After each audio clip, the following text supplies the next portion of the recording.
He's now headed back to the Super Bowl, this time as a Seattle Seahawk, to square off against the New England Patriots 2 weeks from tonight. And with that, we welcome you to Game Day Final, presented to you by Mercedes-Benz. I am Chris Rose, joined by a pair of Super Bowl champions, Michael Robinson, David Carr. The Seattle Seahawks. Hey! They did it a little different here, right? In today's NFL world, you're supposed to hire the young, smart, innovative offensive coordinator. They go young, smart defensive coordinator. Yeah. You're supposed to draft and develop a quarterback that can lead you to the promised land. They take a guy that's been booted to the side by 4 different teams, including a team that he won 14 games with and turned into a playoff contender a year ago. Yep. How have they done it here, Mike? Wow. To me, they did it by building a roster that was great at the line of scrimmage. Offensive lines and defensive lines move people off the football. Defensively, they can rush the passer and stop the run with a 2-safety shell. Offensively, they can move anybody in front of them. The defensive tackles, they can just pick them up and move them out of the way. And to me, the first drive of the Seattle Seahawks, when they got those explosive runs going through the middle of that Rams defense, set up everything that the Seahawks offense wanted to have success with today. That run game set up the play-action pass. That run game forced the Rams to put an extra defender in the box. That run game forced one-on-one on the outside, and it forced Jackson Smith and Jigba.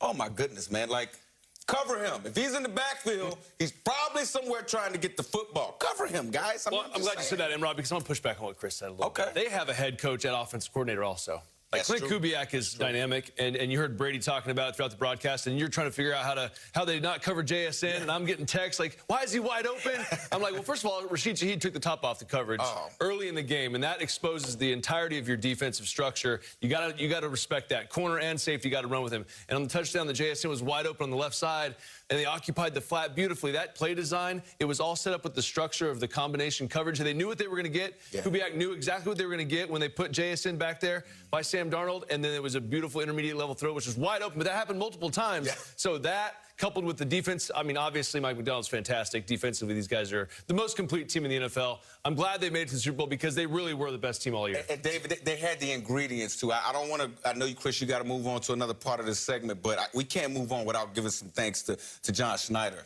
I mean, you mentioned Rashid Incredible. Shaheed, yeah. Right? To get that addition late in the season, right? What that does is, like, it's 2 ways to get open in the National Football League. Straight speed, or if you're a guy that can separate, you're a guy that can step on people's toes and separate, like Jackson Smith and Jigba. You have Rashid Shaheed on one side, right? Taking the top off of defense, and guys are open in his wake, right? His speed creates space. And then on the other side, you got Jackson Smith and Jigba just one-on-one. You just can't cover him. Yeah. So, and then Cooper Kupp's in there, too. Great team performance. John Schneider, by the way, the first GM ever to lead the same team back to the Super Bowl with totally different players and a totally different coaching staff. Good job, John. I love that. One of the key moves was obviously bringing Sam Darnold in on a $100 million deal in the offseason. But coming to the playoffs, you said, cute regular season for you. Nice job, second straight. Did not take the ball out of his hands, David. It was beautiful, and all these throws that we're showing, they got pressure in his face. I mean, multiple times, as we're talking about Clint Kubiak, we're talking about JSN, and all the components that are out there. There's pressure hurdle of can you prove it in these big moments. Obviously, what happened in Minnesota last year, you know, it is what it was. You had pressure in his face. He had some issues. He had to show that he could adjust to that. And then Seattle, all they did was say, you know what, you can be our guy here, and he's played dynamic all year. And we've talked about it on this show before, right? See, the Seahawks loved him up, right? That's right. Before this game, he had 6 interceptions, multiple sacks, all those just against the Rams. But they stuck with him, they kept going with him, and they loved him up, and they said, no, you're our quarterback, and you're going to be great for what we need you to do, and that's exactly when it ended up happening. And David, to your point, I thought running backs, when they get the football, they can run with the football as well.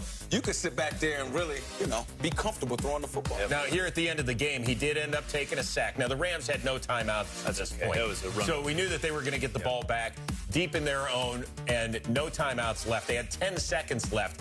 They did have one more pass coming your way to Puka Nacua. Really made an incredible effort out of this, because this was a no-win situation. Did you guys think originally when we saw it, before it got slowed down, we thought that maybe he got out against these Rams? They ended up losing by 2. They had a kick that could have won them the game at the end of regulation, and they ended up missing it. After that game, Ernest Jones came out and said, enough of the Sam Darnold talk. You remember that when he went to the podium and said, I'm not going to listen to it? Like, and he used some interesting language we can't use right here, but he proved his point. Yeah. Like, that is our dude, so stop saying it. You can ask us every week. We're going to give you the same answer. That confidence is born, and David, you know this, it's born in training camp, man. I spent some time in training camp with the Seahawks. I did, you know, the GM path, all of those things. Spent some time with John Snyder, did some scouting.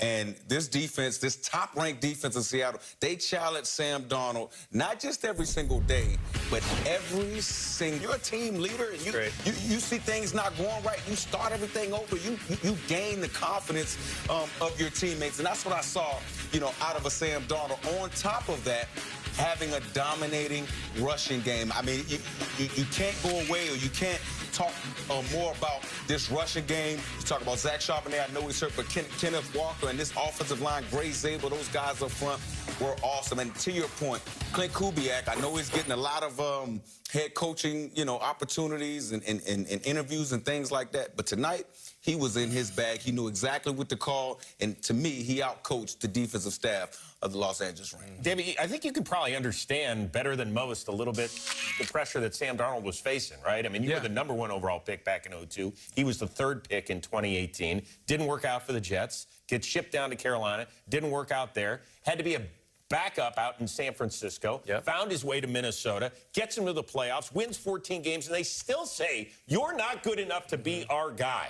And he's too classy to come out and say, look, well, look at me now. Look at me now. Which I think all 3 of us would probably say. Well, I mean, I'll say it for him. I mean, when you listen to his interview, even after the game, and he's standing there and he's getting interviewed, he still has that feeling of, like, guys and people, even Imrob would say, where's everybody at? Like, this dude is all about business, because he's been, just like you said, Chris, everyone's told him that he can't do it for so long, and all he does is go out and win 14 games the last 2 years starting quarterback. Now he's taking his team to the Super Bowl. So he absolutely has internal confidence, which as a quarterback, that's all you need.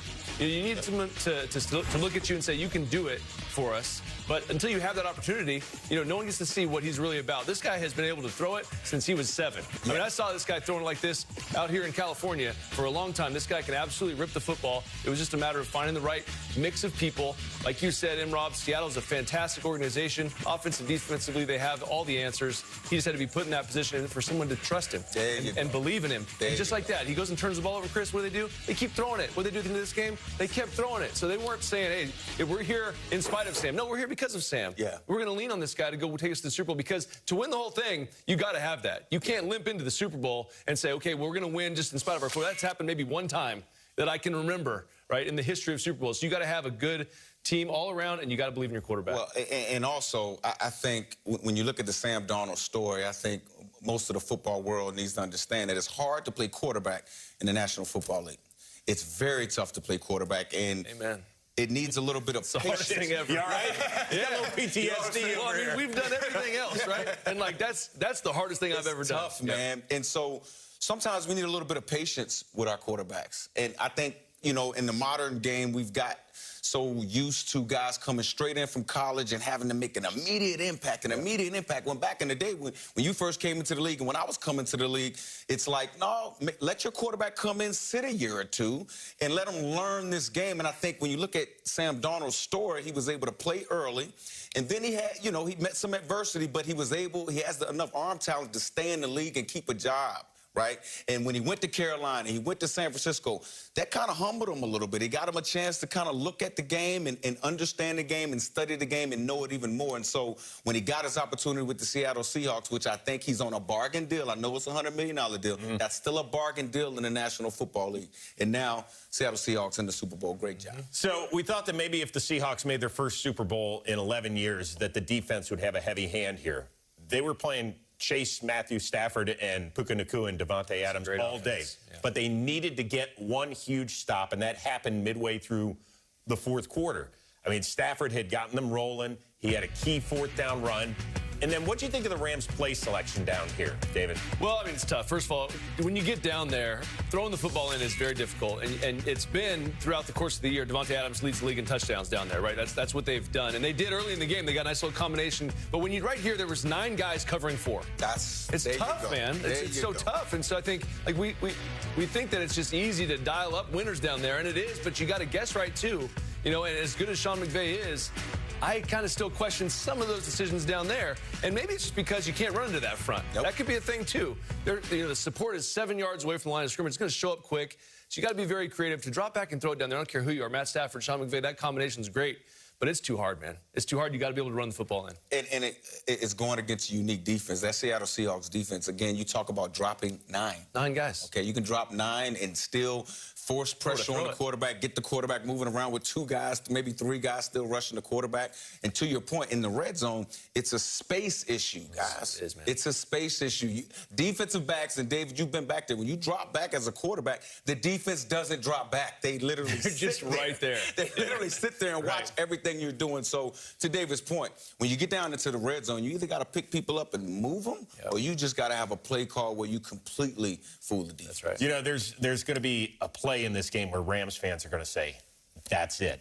That's the one that changed the NFC title game. It's early in the third quarter. Seahawks, they got the ball after scoring late at the end of the first half, and the Rams forced them to punt. And Xavier Smith is back there. He's basically been their punt returner all season long, and you could see it when the ball was in the air. He started backpedaling a little bit. You ever return punts? Yeah, I have returned some punts, man. It's tough, man. You got to look at the nose of that ball. It starts to fall, and, you know, the wind in Seattle gets swirling when the ball gets up, especially when it goes toward that end. But to the point, I like with Derek Young. He was the gunner, enforced the pressure. So when you're a returner and you're sitting back there and it feels like you're alone, you can feel body presence around you. Right there for the Seahawks special teams. That's a tough break for the Rams. See Coach MacDonald right there fired up. But to me, that was the turn in this game. Look, I was in the NFC Championship game against San Francisco where that exact same thing happened. We went to the Super Bowl. Right. I mean, so that's, I could see. 2 muff punts. Yeah, I could see how they would definitely say that. And let's remember what the Rams did. They changed their special teams coach this year. That was because of the kicking unit.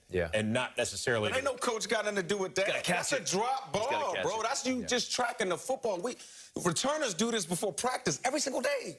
Every single day. He actually did it in the pregame warm-up. So to me, I can't put that on the special teams coordinator. You want to do a full highlight of this game? Let's do it. Okay. I can see Ivan over there getting ready to hand it on over. You can hand it to Mike Robb if you want. We can tell you what's happening. Come on, Ivan. Don't even worry about it, man. Hand it off. We'll pass it. DC. We'll pass it on. All right, there we go.